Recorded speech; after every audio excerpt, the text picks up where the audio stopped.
This open galaxy created by the team at Massive Entertainment isn't without its visual draws, but 4 hours of hands-on time left me worried at the open world's emptiness. While it's been pretty common for people to take umbrage with Ubisoft's games as of late, rarely have I ever found myself in such a position. Are the likes of Assassin's Creed and Far Cry ever truly game-changing? No, but then I would argue that they never really promised to be. Ubisoft franchises like these are far happier staying as popcorn entertainment primed to satisfy a broad audience, delivering plenty of delight if never outright amazing. That said, ever since I got to first play it during this year's Summer Games Fest, I've had an inkling that the publisher's open world take on the Star Wars universe could be a different story. After spending nearly 4 hours exploring the open world regions of Toshara and Kijimi, however, I came away thinking it lacked much of the luster I expected. Beginning my play session on the moon of Toshara's dusty plains, I was immensely relieved to finally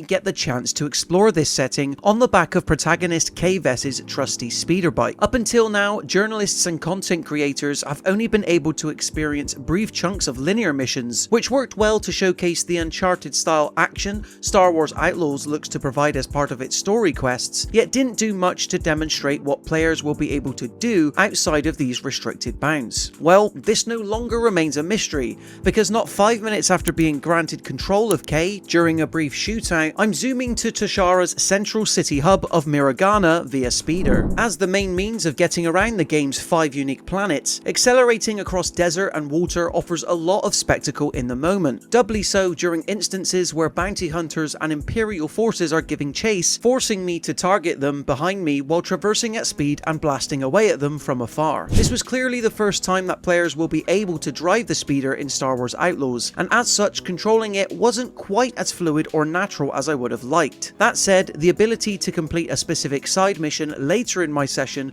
saw me unlock a boost, which I'm hopeful will be the first of several speeder upgrades set to come. When not biking it to and from areas of interest, Star Wars Outlaws continues to impress from a pure detail and density perspective. Miragana City, for instance, earns its spot as the main focal point for Toshara, packed full of hustle and bustle, comprising of creatures I both recognised from the established Star Wars canon, as well as some I didn't. The chance to place a bet on a far-off Fathier race or enjoy a quick game of sabacc made this setting feel even more alive, truly providing a means to give players a solid taste of living out the Star Wars scoundrel fantasy that developer Massive Entertainment has been promising. It was while exploring Miragana's veins and arteries that it was truly hit home to me just how much import the reputation system in Star Wars Outlaws will ultimately have. Playing host to both the Pikes and Crimson Dawn, I was presented with various opportunities to align with one over the other, be it in the form of a specific dialogue option mid-job, or while infiltrating another's on-planet headquarters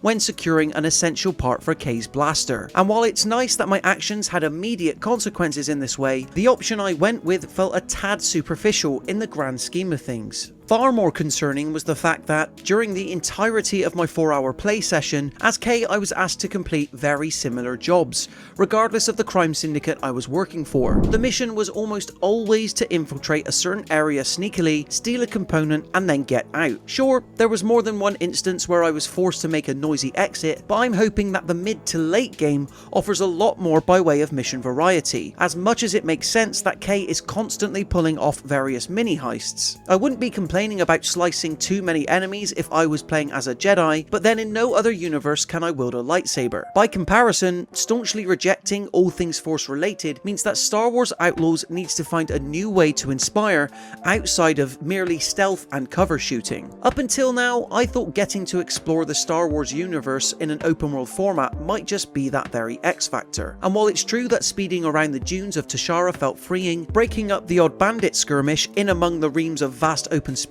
can only maintain my interest for so long. There's no doubt that the locations held within both Toshara and Kijimi are astoundingly beautiful, but that will only stay engaging for so long as there are exciting tasks and objectives to perform within them. Admittedly, 4 hours, one of which was spent in the absence of my speeder entirely, isn't enough to get a full grasp of how each planet will open up. From my demo though, rarely did it consist of more than performing fetch quests with the odd on or off bike shootout in between, which almost world always culminated in a similar sneak scenario. Luckily, Ubisoft and the talented team at Massive Entertainment know what they're doing when it comes to creating a successful open world game. My only hope is that this idea would be somewhat elevated by nature of it being one made in the Star Wars mold. The inherent detail found in main hub locations, the side activities found within them, and the ability to play different crime syndicates off of one another would suggest that this is very much the case. However, having now had the chance to traverse a single planet at my own pace, I'm excited by the level of freedom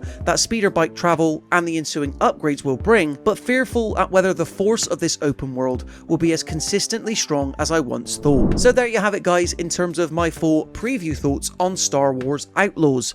4 hours of pure hands-on with the game, open world freedom and all. My only hope is that there's much more to it. If you enjoyed this video and you want to see more, be sure to drop it a like and consider subscribing to the Mirror Gaming YouTube channel to stay up to date with even more videos like this. Until next time, thank you so much for watching, and may the Force be with you.